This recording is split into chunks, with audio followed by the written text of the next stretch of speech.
Okay, welcome everyone. We can officially begin now. We have chairs and AC. What a lovely group. Thank you so much, Kim, for putting this together.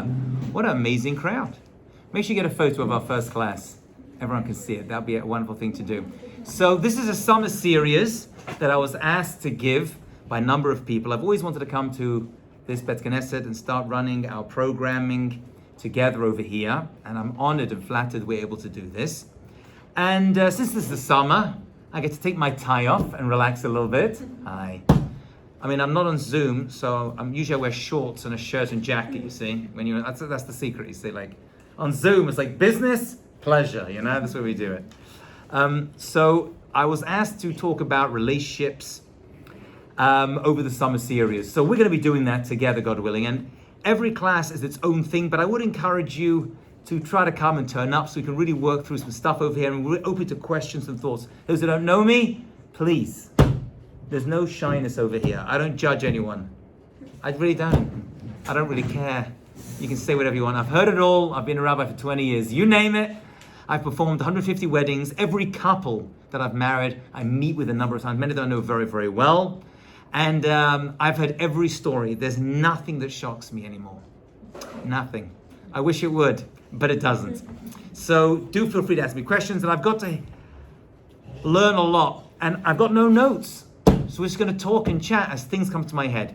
But as I was driving down here, I thought, you know what? Sometimes ideas come to my head. Right? In the schut, in the merit of the people who come to my classes. It pops in. Maybe the people organize my classes. And I want to talk about something which, funny, I was counseling actually a couple who are in LA. Did you know there's Persians in LA? They're not like these ones. Oh, they're very, very different. There's a whole different stuff going on over there. It's another discussion, not for the camera. But it was a fascinating conversation. I met with them a few times. And there's one thing which I found, among everything we're going to talk about, I think it comes down to this one thing. This is a good introduction. So I want to talk about this for a few minutes. And by the way, really, I encourage questions, you know? So do stop me at certain points, and I will be sure to ignore you. So what we're going to do is we're going to talk about communication, speech, because most people I meet and deal with literally have no idea how to communicate. They just don't. Most young couples who are dating, which, those who don't know, I wrote a book on dating and relationships, so a lot of what I say will be from there and other ideas since then.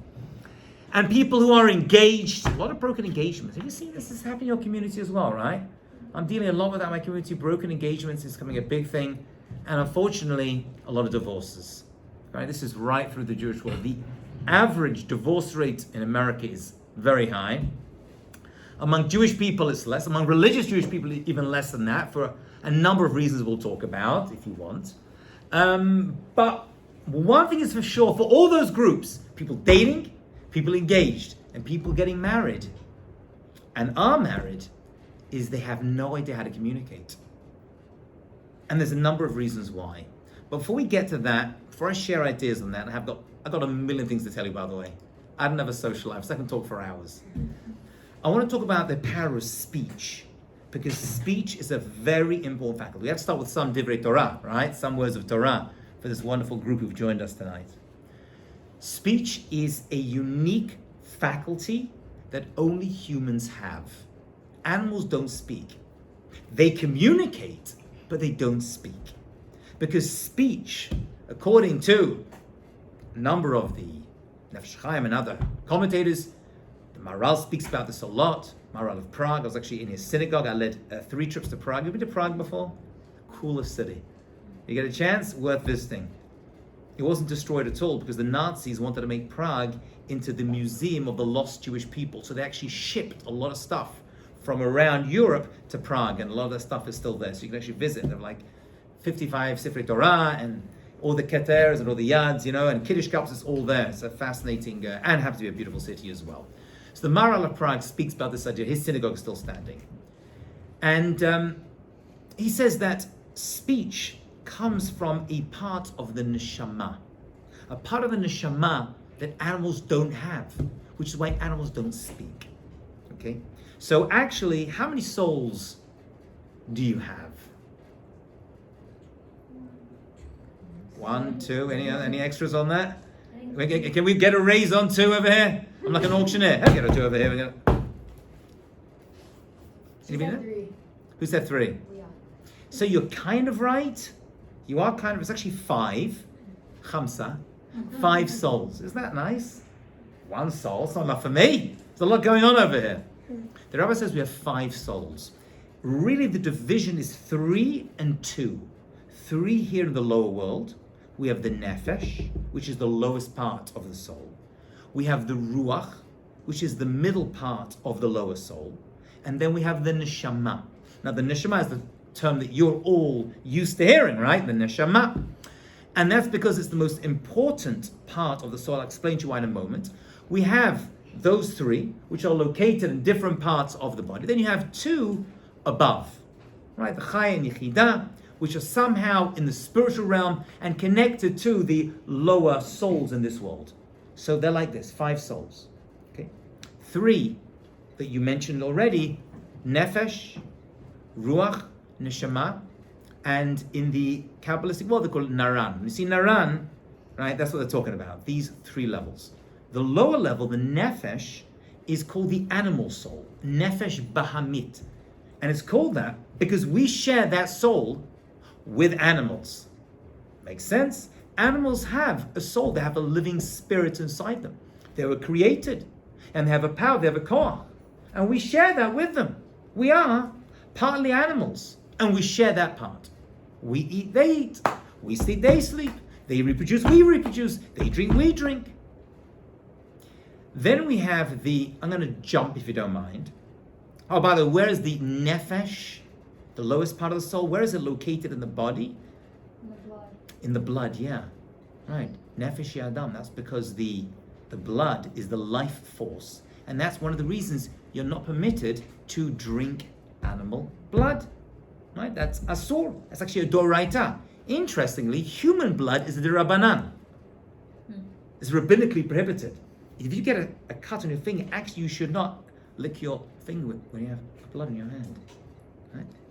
Interesting. What? If it's inside your mouth, then it's okay. Don't spit on people.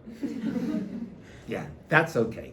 But if it's in your hand, actually, if that blood came out, you could actually, I don't think you could put it back in. Not that you want to. But, well, actually, it's interesting halacha. Since you mentioned it, you bite an apple, there's a little bit of blood on the apple, it may be problematic to eat that part of the apple, although that blood came from your gums. Okay, not yours, but a person doesn't know how to brush their teeth, unfortunately, and has gingivitis. But we'll leave that aside. So the blood is the life force, and that's where the animal soul is, and we have that connection. Let's jump to the middle of the neshama. The neshama. The neshama is the highest level soul in this world that exists in your body. Okay? The neshama. Where is that located? In the brain, the moach. So basically, we're made up of 2 opposites that the rabbis tell us are constantly in battle. Your brain is fighting your life force, the nefesh. The nefesh wants to eat and drink and sleep in and not be nice to people and shout at their parents and children, all the other stuff. And the neshama says, but I want to improve. I want to become a better person. I want to express myself. I want to improve who I am. That's the neshama. That's the moach. And then you have the blood, life force, which is the nefesh. So those 2 are fighting it out all the time, even now. That's a battle happening inside each and every one of us. The brain and the life force, the blood force. So what's the ruach then? What's the ruach? So the ruach is the middle level, the reish. And the middle level is, well actually, what does the word ruach even mean? Wind. It's unusual, right? Wind. Like airflow. So the ruach, okay, is where things kind of end up. When those 2 fight it out, the ruach is usually translated as the spirit. Your spirit, it comes through there. So it's a little bit of neshama and it's a little bit of nefesh. Where is the ruach located? In the heart. In the heart. Because ultimately, that's what we are. We are not rational beings.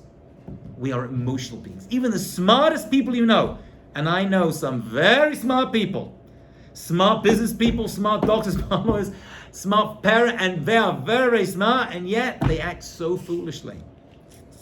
All right? There's a difference between intelligence and wisdom. We're going to discuss that distinction as well in the coming weeks. God willing, inshallah, we get there. And so we have this interplay of the nefesh and the neshama fighting it out. Who's going to get prominence? And whoever wins pulls up the other one with it. Whoever loses pulls down the other one down with it. So your guf and neshama are constantly fighting. Sorry, the ruach balance it out? The ruach is where the result of the battle takes place.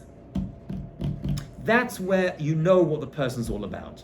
That's where the actions flow from. Where specifically? Well, when Adam HaRishon was made, right, we know he was made a nefesh chaya. He was a living being. And Onkelos, famous convert, right, the Targum, the one who we read, the Aramaic translation, he says a living being, as opposed to an animal being, is a ruach mamalla, a speaking being. So the heart, the emotions manifest themselves primarily through speech. When you speak, you are actually enforcing and revealing your soul, because that's how it comes out. You can think all you want, and you can run and be like an animal all you want, but ultimately, how do we define how a person is doing? How they talk, what they say, how they communicate. That's what differentiates us, to the rabbis, from the animal kingdom. Otherwise, we're not that different. Right? We have this level of soul. By the way, what's the highest level of speech that we can use and manifest as humans? Tefillah, prayer, right? If you think about it, that's us talking to God. It don't get bigger than that. It does not get bigger than us talking to Kadosh Baruch Hu. And therefore, prayer is the highest level of the Ruach Mamalla. That's where you reach your apex of your soul manifesting itself. Okay. Interesting, that's a side point for another discussion, not for this series. The word for prayer is tefillah, but to pray is lehit palel, which actually means lehit is reflexive, it's back to me. Palel is to judge, to understand. So when you say lehit palel, what you're actually doing is not asking for stuff. I mean, you are as well, right? Because when we pray, it's like a checklist. Okay, Hashem, I'll take this, boop, right? I'll marry this guy, and I'll get this guy, and this house, and boop, boop, boop. That's part of prayer. I'm not putting it down. I do it, yeah. But it's also judging myself. So what am I going to do with this bracha that I get in my life? And what am I going to do with my mission? And how am I going to manifest my potential in this world? It's lehit, back to, like lehitraot, I'll see you later. It's back to me. You get that? Lehit palal, I'm judging myself. So prayer, which is the highest level of speech that comes out of us, is uniquely human trait. It is the best way to build neshama connection. Because two brains can be in the same room, but they can't communicate as well as two people having a conversation. So that's point number one. Before we go anywhere, everything we're going to talk about over the coming weeks that you'll be able to join us for, God willing, is how to improve your communication. Because if you're not figuring out your speech, you're missing out on your humanity. That's what the rabbis are telling us. Humans talk. Actually, funny, in Kabbalah, they refer to humans as the medaber, the speaker. That's how they refer to humans. Right? You have the speaker and the non-speaker. Right? I know in the biology textbooks, right, you have non-human animals and human animals. Right? That's how they used to describe things in the science class. Don't believe it. We are hopefully diametrically different one from the other. Okay? We ultimately are going to try to improve ourselves through the way we react and speak to other people. Okay. Point number one. Let's bank that. Any questions so far? Are we cool, me and you people? Okay, great. Let's get to point number two. And point number two is that ultimately, every relationship, now we're going to talk about relationships in general. I know when I say relationships, you think about guys and girls, being together. But that's only one type of relationship. There's business relationships, there's financial relationships, there's friendships, there's parents. God willing, one day, there's in-laws. I got a lot to say about that topic. Oh, yes. Every relationship which I counsel and do therapy for, there's always an in-law getting involved and giving their opinion, how to handle them and how to handle your spouse and their parents is going to be a discussion we're going to get to another time. Okay? But they're all relationships. So every relationship in the end is another relationship, right? It's all the same. Because we're all communicating. I mean, we have different features of it. My friendships aren't like my marriage. The way I talk to you is very different how I talk to my children. So everything is within its own sphere. But ultimately, when I communicate, I'm building it right now, whether you realize it or not. We are building a relationship. How's it going? Can we have a second date? Always worth a second date, by the way. My daughters are like second dates. Pretty much always. Unless something terrible happens on the first date. Right? Okay, another discussion. We'll discuss dating another time. But we'll get there, don't worry. You look nervous. Don't be nervous. We got this. Okay. Another Hebrew word. Fine. So we now have the 3 levels of the neshama. The 2 upper levels, by the way, when a person, chas v'chalila, gets karet, they're spiritually cut off. They're actually spiritually cut off not from Hashem, from God. It's impossible. Karet, which you get for certain very averot chamurot, strong sins, right? Like eating food in Yom Kippur, or eating chametz on Pesach, or having relationships with a woman who's a nida. These are very, very strict laws, and you get cut off. The cut off, some say, is actually cut off from your original soul source. That's how the Kabbalists understand it. Others understand it differently. That's what's happening. Good news is you can do teshuvah and reconnect it. You're actually disconnecting from your own spiritual neshama in heaven. That's actually what's going on mechanically, or technically, I should say. So here's the other good word for tonight, which everyone hears me talk about. That's midot. Midot. Midot's a very strange word. It literally means measurement. That's right, we spoke about it in class, right? A measurement. This table has a midah, right? The height of a person is a midah, right? What midah is that person? He's 6'2", or if he's Jewish, 5'3". So we have midot. But the word midot can't just be height, because every girl that comes back from seminary, I'm looking for a boy, Rabbi, with good midot, right? I'm looking for a girl. It's got to have good midot. That's what I'm looking for, you know? It reminds me, I actually told the story today on camera. I once was giving a seminar like this on relationships, and there was a guy there, and I put the question out, what are you looking for in a spouse? What are you looking for, a wife or a husband? And one guy put his hand up and he said, Rabbi, I'm looking for a girl who's always going to be happy. Never argue with me. Never get angry. Never shout or scream. Always calm. When I walked through the door after a long day at work, he was a doctor, I wanted to come over to me and just embrace me. I said, you're not looking for a wife, you're looking for a cat. He never spoke for like 2 weeks, but I stand by my comment.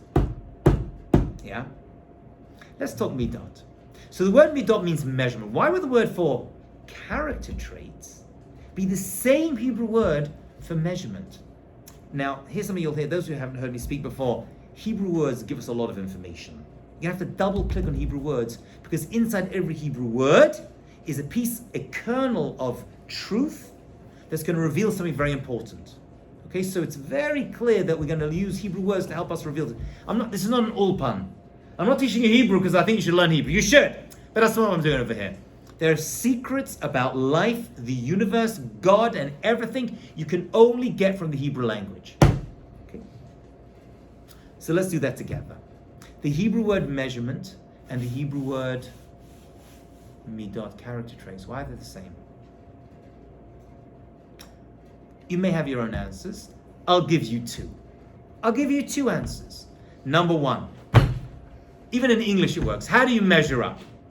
How does that person measure up? We say that. Again, they don't mean their height. Then what are they like? What are they like as a person? How are they gonna, act towards me? Are they good? Are they bad? Right? For you date someone, for you meet someone, what are they really like? Seriously, if I go into business, right, before I become a friend, Give me, what's the measurement? How do they measure up? It's a fair question. But I'm not so concerned with that. Listen to this unbelievable idea, my dear friends. It goes like this. Maybe the word for measurement and character trait, midot in the plural, midat in the singular, are the same because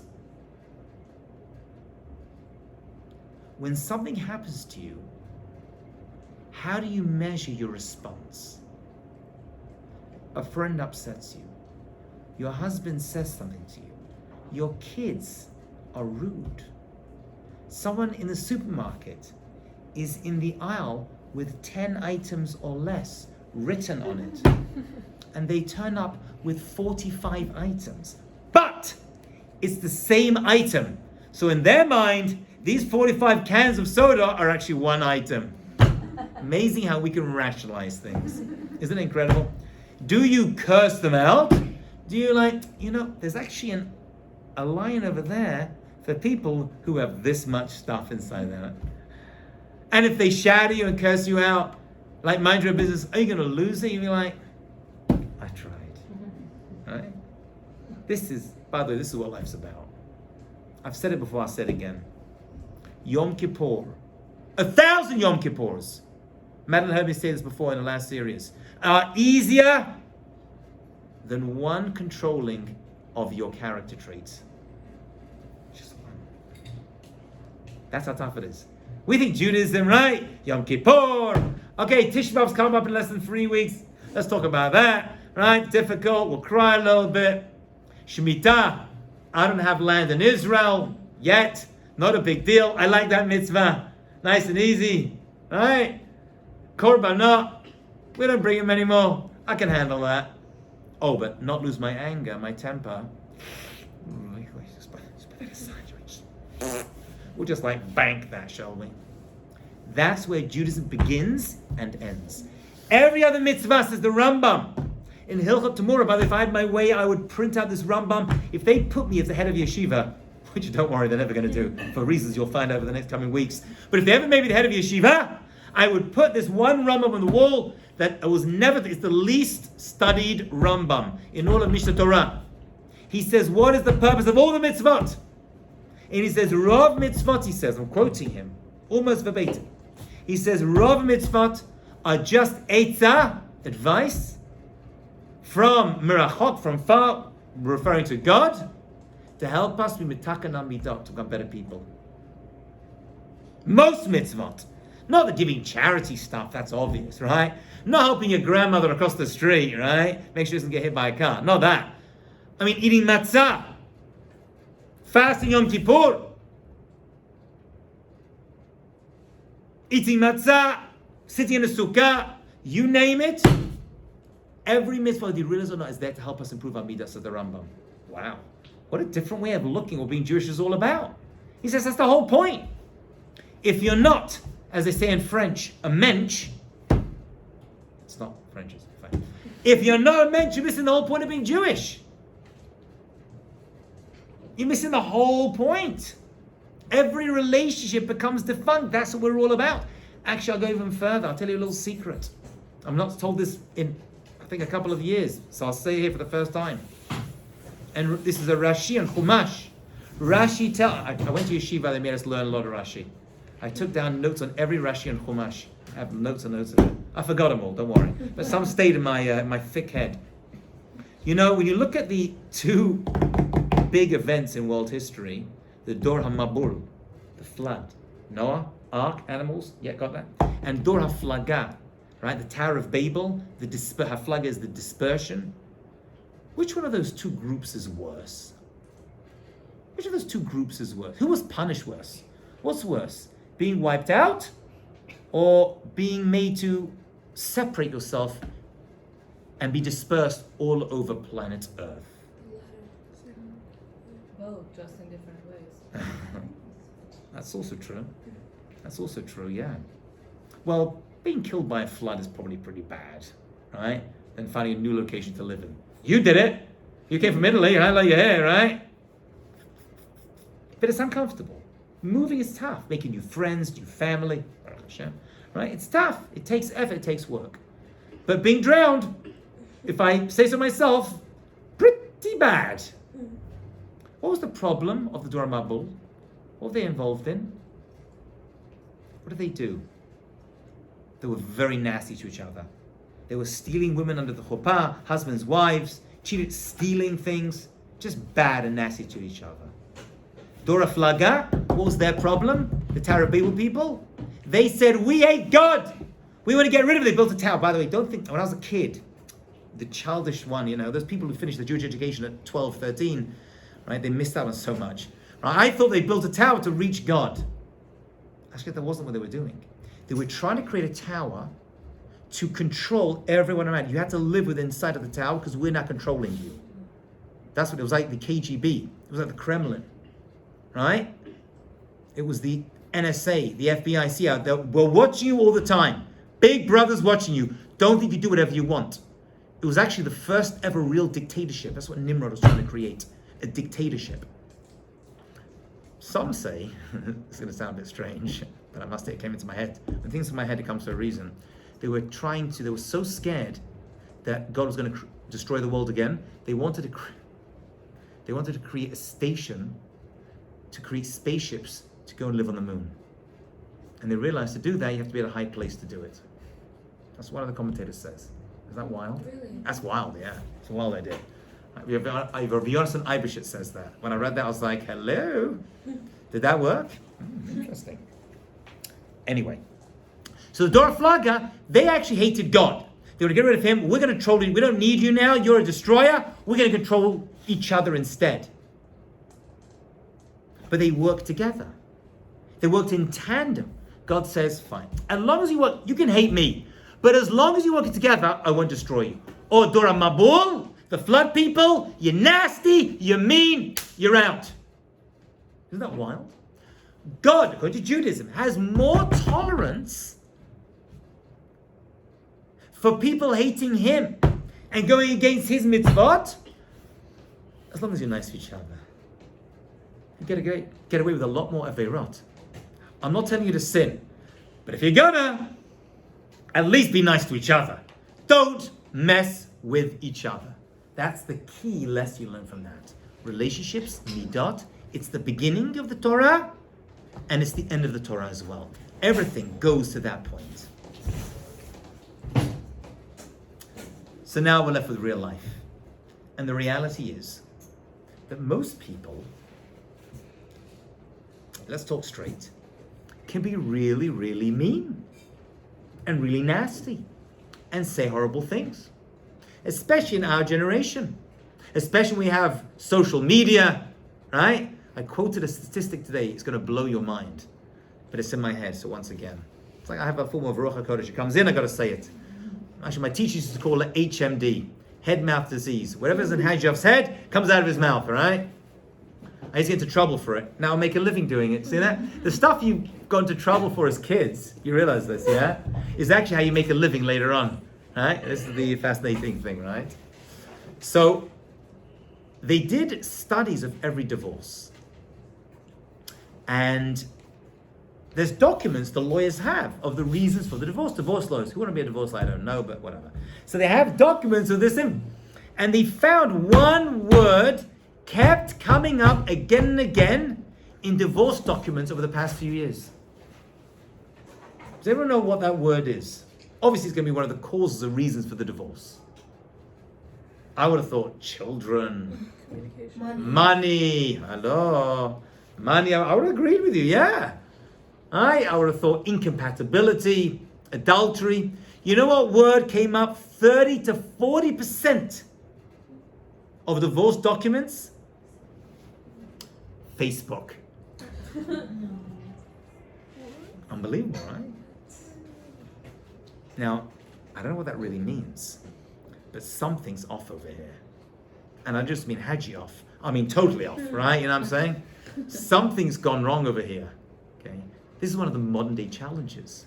Social media. I've got lots in social media. And by the way, I'm not one of these rabbis going to say, don't use it, it's terrible. If you're one of those rabbis, I'm not that guy. I'm on it. I use it. I post classes. I don't look at it anymore for the most part because It's pretty boring. I don't like to see people's meals. It just doesn't interest me. If I want to see what a kebab and a shawarma looks like, I'll go buy one. I don't need you. Okay. But I post my class on there and I get a lot of messages from a lot of people around the world, some crazy messages.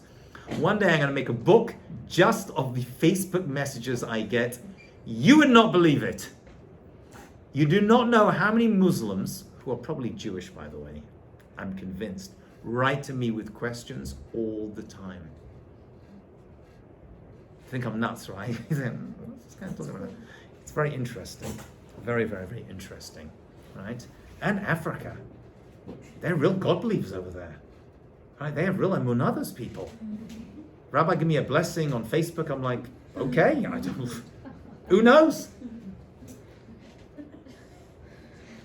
So we have a series of struggles. I'm going to finish in a few minutes because I'll take questions and thoughts. But we are dealing with a series of struggles today being in relationships which our parents did not have and definitely our grandparents did not have, right? Our grandparents back in the old country, wherever they were, right? They didn't see anyone. There was no one they saw. They saw maybe 3 people a day, if they were lucky. There wasn't any guys to hang out with. There was no girls. They were bored out of their brains. All they could think about was, where am I getting my next meal? And that was it. And maybe I'll marry the girl in the next town. My grandmother came from Mashhad and she got married at 12. Why? Because her father said, that's the guy you're marrying. And was she happy? Who cares? You got married and that was it. I'm not condoning it, but that's just the way it was. Right? You know what I'm talking about. Suddenly we live in a world which is what I call TMC. What's TMC stand for? Too much choice, yeah. I've spoken about that before, is that you now? No, Came to your head. Yeah. I was a real line, Baruch Hashem. TMC, too much choice. I mean, I would date her, right? But there's another 5 over there on Facebook, so you know what I'm saying? And there's 3 girls on Instagram who, you know what I'm saying, you know? And they Photoshop so well, right? Because when I meet them in real life, they're never that good. By the way, who wants to look that good all the time? It's okay to look terrible. When did it become a thing? You've got to look amazing all the time. I mean, I do, but for most people out there, when did it become a thing? Right? That I got to look beautiful and happy and airbrush in every spot and every zit, ever gets zits, ever gets spots, ever gets a rash. It's just, how did this happen? How did this insanity happen? TMC, too much choice. We see more. I want you to think about this. We see more people and more images in one day than our grandparents saw in their entire life. That's how much is being downloaded into our brains all the time. Just think about it. Just think about the wavelength of information that is just being downloaded all the time. The bandwidth you need just to get through your average day. You know, I used to get, in the old days, there was a thing called, you may have not heard of it before, a letter. And it was a piece of paper. Okay, paper. Paper is this like flat object that actually came from trees. Trees are these objects that used to come out of the ground. And used to write a letter. And I used to get mail from friends. You know, what a fantastic feeling. You know that feeling, you got a letter sent to you that wasn't just printed with "we want your money" inside, right? You know, now, you know, we get to an age, suddenly getting a letter is the worst thing ever. Oh no, there's stuff in the mailbox. Honey, you go get it. I don't look at it. For some reason, there's always people asking me for money. Never want to give me money. I don't know what that is. I don't know what I did wrong. It's just people saying, you owe me, you know? I shouldn't laugh. I got one today, actually. My daughter got into a car accident. Baruch Hashem, she's well. She knocked over a utility pole, and Verizon wants $3,500. Don't worry. Don't worry, Baruch Hashem. Insurance. Hello. Yeah, insurance. Oh, the insurance people, they love me. They love lowering my rate. Oh, it's Hajj off again. Baruch Hashem, they survived, Baruch Hashem, with a bloody nose and some bruises. The car, however, is in Olam HaEmet. But besides that, everything's gone very, very well. Yep, that one's gone. Baruch Hashem. She said the utility pole was in the middle of the street. It's not her fault. It was right there. Who might argue? She's a smart young girl. Funny, someone called me, my brother called me, and said, did you tell her off for smashing your car, for not paying attention? I'm like, no.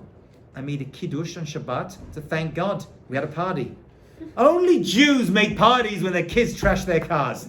Everyone else, you're grounded. We're like, let's throw a party. Baruch Hashem. We're nuts. We're nuts, I'll tell you. Okay. So I'm not going to lecture you and tell you off. But I am going to say that there's too much choice and it's affecting us. Just at least be aware of it. I'm not saying do anything about it.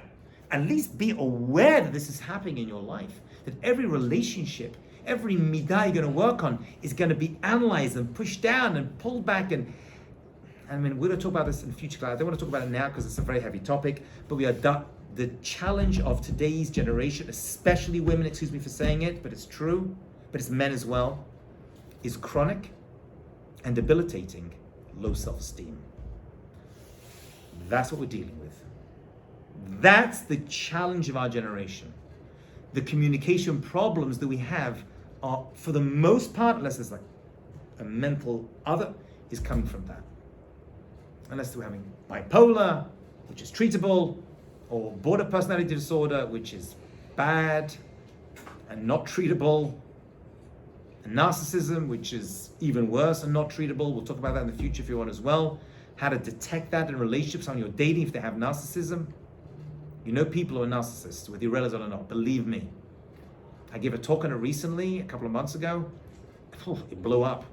People emailing me, you described my son, you've described my mother, my father, my boss. It's a midah problem, it's a communication problem, really it's a soul problem. It all goes back to the neshama. I'm just showing you the pattern that we're working with over here. That's what we're dealing with. Okay. TMC. Finally, they did an experiment. You know in Costco they have those like free food things? Of course you do, hello. Free. What's our favorite bracha? Borei free hagefen. So, tell that your parents on Shabbat, I like it. So, you know you go to Costco and have like free food, right? And we're like, wow, if I go around, will they remember me? I'll get like a second portion. I'll be like, bring the whole family, let's go around the aisles, let's get the free food, you know. It did an experiment. Actually, I used this in my book actually. They had 33 jellies, different flavors, right, for people to taste. And they said like 80-90% of the people who passed by tasted one of these jellies. But only like 10% bought one. Only 10% bought. The next day they made it from 33 jellies to 5. The amount of people who tasted the 5 was much lower. Only like 50% stopped to taste one of the jellies. But of that 50%, nearly 100 bought one. Do you understand? Once you have a lot of choice, I'll taste, but I'm not buying. Oh, you want to buy? Limit it. But that's actually a sales technique. Right? The last thing you want to do when you try to sell someone something is just, oh, let me show you more. Let me show you more. Because eventually I'll have nothing at all. It's like a man on vacation. You been on vacation with a man? Give him 50 choices. We can go skiing, we can go hiking, we can go jet skiing, we can go swimming, right? We go museum. It was like, oh, end of the day already. Didn't make a choice. Yeah. It's too much choice, right? So I'll take none at all. It's like my son, you know. We're walking one day to shul, and he stopped me on the way to Bet Knesset, and he said, you know that girl, whatever her name was, I remember. I'm thinking of marry her. You know, the little kids, they say this kind of thing. I'm going to marry her one day. And then he stops and says, I would marry her, but what about the other 3? You know, it's like in the DNA. It's encoded. I can't let them down. Right? It's cute when you're 5 or 6. It's not cute when you're 25 or 26. It stops being cute. Okay. No more. It all comes down to communication. Honest, open communication. And I'll finish with one last idea. I'll take questions because I've spoken longer than I want to. I want it to be like a 35-minute class and that's it. In my policy of when it comes to speeches, less is more.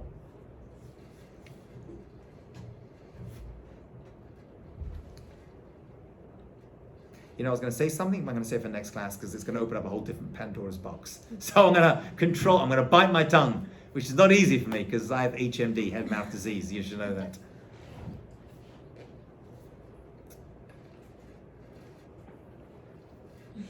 You know, I had a couple come to see me a number of years ago.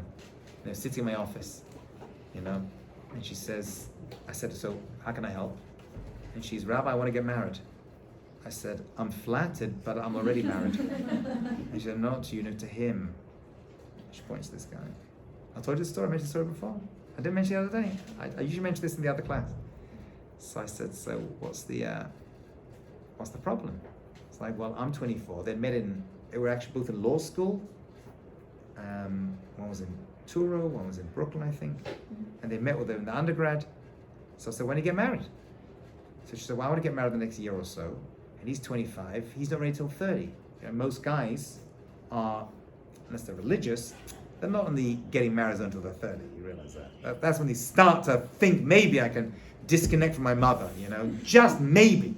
Takes another 20 years, but just maybe I can, you know. So I said, well, actually, what I usually do is I ask people in the audience, what would you say to them? He doesn't get married till he's 30, another 4 or 5 years. And she wants to get married the next year or so. You heard the story before? I've mentioned Yeah, something. you mentioned it. Where? At the Torah class. The Noel classes. Ah, in that class over there, that's right, yeah. How lucky you are, I get to hear it twice. Baruch Hashem. My stories are like fine wine, they improve with age. So I've told the story many times, and I ask people the response, and usually people say, well, tell him to compromise and marry her after 3 years. And tell her to compromise and marry after 3 years as well. They'll meet somewhere in the middle, right? The golden mean, the average. Yeah. But she wants to get married the next year, and he wants to get married in 5 years. So how's that going to help, right? Okay. So maybe tell him to get it together. He's got a fantastic girl over here. Grab her while he got it, and get married after 1 year, make her happy. But he doesn't want to. So you speak to her and say, look, he's a great guy. Do what every other person is doing nowadays. Move him before you get married, which everyone does nowadays, which, by the way, ironically has the highest divorce rates. According to Dave Pocono of Rutgers University, people who live together before they get married have the highest divorce rates. Why is another discussion? Fascinating discussion. Think about why that is. But she didn't want that. She was a, religious, traditional girl, and she wouldn't even dream of such a thing. So what are you going to do? What would you say to them? We have communication problem. Actually, we've got much bigger problems over here. We have life vision differences that's happening over here. Stuff that should have been discussed much earlier, not 2 years into the relationship. That's a lot of time to download. Money you can get back, things you can get back. Time, once it's gone, you ain't getting it back. So stealing time is actually one of the worst things you can steal. Anyway, I didn't speak to him. He was great. He had a fantastic thing going on over here. He had what's called a quasi-wife. A kind of wife. She's like, there, we hang out. We don't live together. I take no responsibility for her. Yeah, he could drag that on. Who wouldn't want to drag that on? He was getting all the fringe benefits that come with that. And she wasn't. So I spoke to her. And I said, do you gamble? And she says, no. Why would you ask me if I gamble? Do I look like a gambler? And I said, no, but that's pretty much what you're going to be doing if you stay in this relationship. By the way, I don't tell people what to do. They don't listen anyway. So what's the point? They don't. What you do is you explain to people the consequences of their actions if they keep following this particular road. That's how you counsel, therapize, and work with people. If you take this route, you can take a chance, throw the dice, spin the wheel. Maybe after 5 years, he'll be ready to get married. But then again, maybe he'll need another 2. Or maybe you'll find somebody else in the interim. Who knows?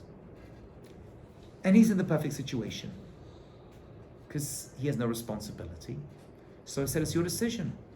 Go home and think about it. What do? They went home and she broke it off. And then she started to stalk him on social media. They got back together again. And it was kind of like in, out. Shake it all about. That's pretty much happened over there. Eventually they broke up. She eventually actually found a guy. I told you this. Got married, had kids. And I think he's living with his girlfriend right now. That would make sense over there. Okay, I've said a lot. Let's just recap a few ideas because we're going to build on this and double click on some of the ideas. We haven't spoken about love either yet. We spoke about the neshama. We are neshama people. But not every part of your neshama is the same. Are you acting through your nefesh? Are you acting through your neshama or your ruach? What is the ruach? Speech. That's why speech is wind that comes out. That's the most important part. You speak from the heart. That's why tefillah is called avodah shebalev. I missed that piece. That's the most important part. It's service of the heart. That's what it's called in Pirkei Avot. What the Rambam calls it. When you pray, you're doing service of the heart, not the lips. All right? That's just how it manifests itself. So speech is really going to be how your neshama and your nefesh are getting on. How you relate to people, how you communicate. Are you open to intimacy? Not physical intimacy, everyone's open to that. Emotional intimacy. Are you able to be vulnerable in a conversation? When it gets to fighting with people, are you determined just to win? Is that what every discussion you have is? When you argue, which is going to happen a lot, am I going to fight till I win or I'm going to back off? Are you going to engage your neshama is really what we're saying over here. Is your neshama going to be able to become part of your ruach, of your spirit, your ruach mamallah, your speaking spirit? That's what communication is. And that, my friends, is exactly what every mitzvah is meant to be directing us to. And that is the whole purpose of life, universe, and everything. Because, my friends, this is the punchline. We'll finish with this. Judaism is not a religion. It's a relationship. That's really what it is. It's a relationship. Relationship. With who? With other people. With Hashem and yourself. Ben Am Lamakom, God. Ben Am Lachavero, each other. And Ben Am Lamatzma, Maral says, and yourself as well. You're going to have to work on all three in order to have good relationships in the others. Friends, this has been amazing. What a fantastic turnout. Thank you so much, Kimber, and everyone else who put this together. Thank you. We will continue this series, God willing, next Wednesday night. It's a summer series. We'll do as many as we can get through until, God willing, I think till Rosh Hashanah if we can. If there are certain topics within relationships, anything, friendship, anything else, do contact Kimber. You okay if you take that? You can send it to me. And I'm happy to talk and discuss about anything. This is like an open session. But thank you all much for joining, and I'll see you all next week. Thank you.